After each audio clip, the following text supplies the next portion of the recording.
This is Will Smith from Artificial Brain. This is Brittany Slays from Unleash the Archers. This is Craig Schmuel from Hatestorm Annihilation. This is Sam from Your Chance to Die. This is Alex from Lisa Eyes, and you're listening to the Great Metal Debate podcast.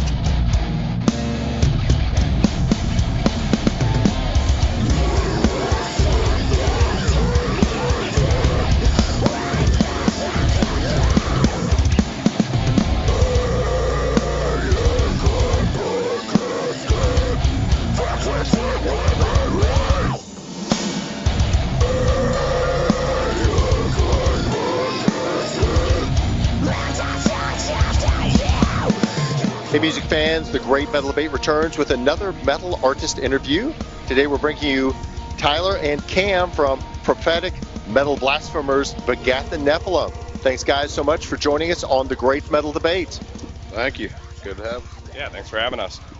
Now we're talking to you at the Springwater Super Club here in Nashville, Tennessee. Is this the first time that Begat The Nephilim has made it down to this part of the U.S.? Certainly not, but this particular venue, yes. We've done a few tours on our own and hit Tennessee a few times. So it's like, what, our fourth, fifth, maybe even more?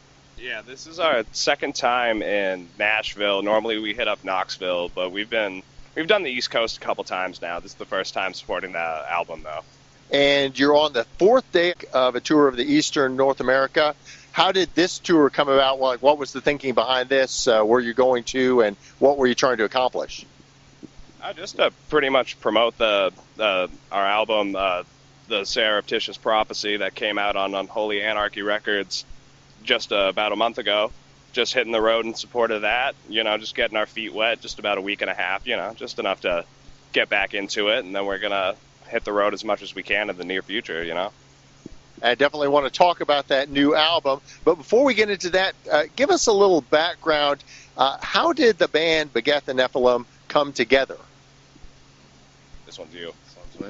I mean, I forget the particular events that happened with you and Josh. Basically, I grew up with our drummer Josh, and me and him were in another band that broke up, and I told him, if he found anything to hit me up, and we were trying to stick together, and I think he found you either on Facebook somehow or through an ad, and we hooked up with Cam, who had a bunch of music already written, and it just, magic in the making. It just felt right immediately, and we acquired, a few other members here and there. So a few people have left, but now it's just the four of us, and it's going pretty great.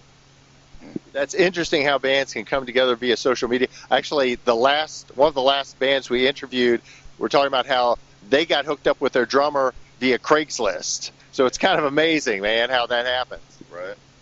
Yeah, it's crazy how the internet can just bring people together. It's never been easier to just meet people and just start a band, Especially if you're willing to, you might have to travel a little bit, but you got to do what you got to do if you really want to do it. And I'm curious, what's the origin of the band's name? Begat The Nephilim it's a cool name, but have to think maybe there's a story behind that? But I was literally looking on Google for, all the good names were taken. So we had to do a little digging. So I was just looking on Google, just looking through Nephilim and just basically things that came up associated with that. And then literally that, that combination of words just showed up, and I was like, oh, that's pretty cool. So just kind of ran with that, and then we've managed to incorporate it into the lyrics for the album and everything like that. So then it kind of, it ties in with everything, because it started out with just like, oh, that's a cool name. It's a little deeper than that now, which is cool. Kind of give it some depth. The name definitely gives you, I think, a nice picture of the music. We've had a number of extreme metal bands on the podcast. Kind of, how do you all think about the music as far as the aesthetics? When people think about you, what do you want them to think about musically? I mean, everyone seems, with the reviews at least, to be kind of putting us in a box, which I think is kind of weird in 2018. We're too much of this or that. One of my favorite quotes was, "Too much meat on the grill." But, I mean, that was kind of the whole point of it to us. You know, we like a bunch of different types of music.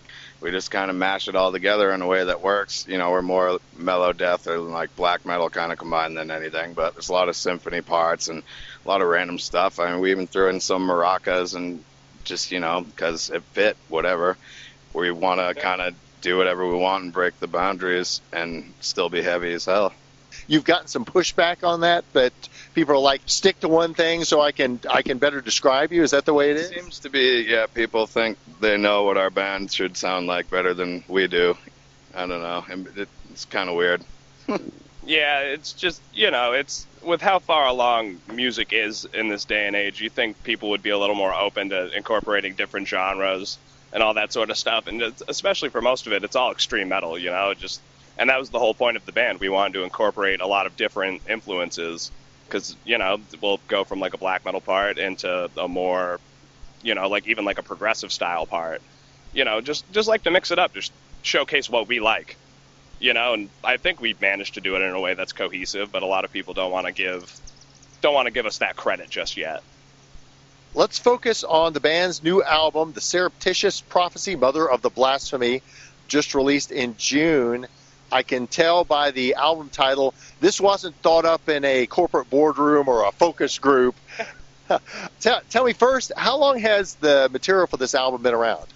Well, you know, we were sitting around at our board meeting, and, you know, we talked to our lawyers, and they said that, you know, that maybe this might not be the best route to go, but that's rock and roll, baby. That's why we're here. That's why we're doing it.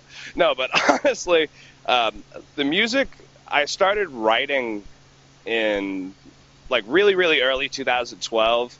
And then the album, I think I finished writing it in around 2014. And then it just pretty much just took some member changes and just various attempts at recording to just kind of realize what we really wanted to do with it. We wanted a specific quality, you know, for our first release and everything, because we decided to skip, like, you know, we didn't want to kind of just pussyfoot around and do an EP. We just wanted to hit them with everything at once, you know. And that's interesting because a lot of bands go that route. They'll put out that initial EP, and actually we've had a number of bands on the podcast recently who their debut album was the EP plus 3 or 4 songs. Yeah, so right. It's interesting that you guys decided not to go that way. Yeah, and especially considering that we had recorded 4 of the songs that ended up on the Surreptitious Prophecy. We recorded them for an EP, and then we decided it just wouldn't really make sense to release them on their own because it's all part of the, you know, the overarching concept of the album. Like, every song bleeds into the next one. We really appreciate the fluidity of the music, so we just kind of wanted to remain true to that.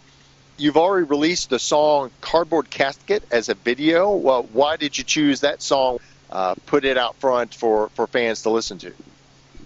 It just kind of felt like we all agreed on a few songs were the strongest to us and we liked them the most, felt that they get the best reception, and that one just felt right. Like, most of our songs are kind of weird because Cam wrote them initially not thinking he'd even have a band to play them with, so that's another reason why it kind of started out like it's a little different, and but we just kind of ran with that.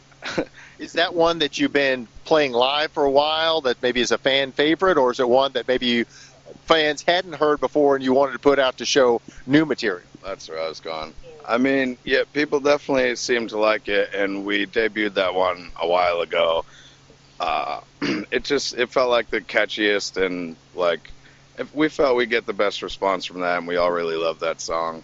Really what it boils down to. It has a little bit of everything as far as, you know, like what we're trying to do. It just best showcases what they can expect from the rest of the album. What's interesting, you mentioned expectation. It strikes me that there's a lot of diversity as far as the atmosphere in the album, sound. You all touched on that a little bit earlier. Do you think this is the kind of album where the fan will really miss something if they don't sit down and listen to it from start to finish, or is it possible to pull out different pieces and get the full idea about what the band's trying to accomplish? You can definitely take little parts out of it and just kind of get a little, you know, just get an idea. But really, from start to finish is the way it was, like, written to be appreciated, you know? You'll get the most out of it that way. You'll be playing tonight in a fairly small venue. Do you think there's a particular challenge to delivering what I would describe as fairly nuanced sound that you all have in a small club where the sound isn't necessarily going to be perfect?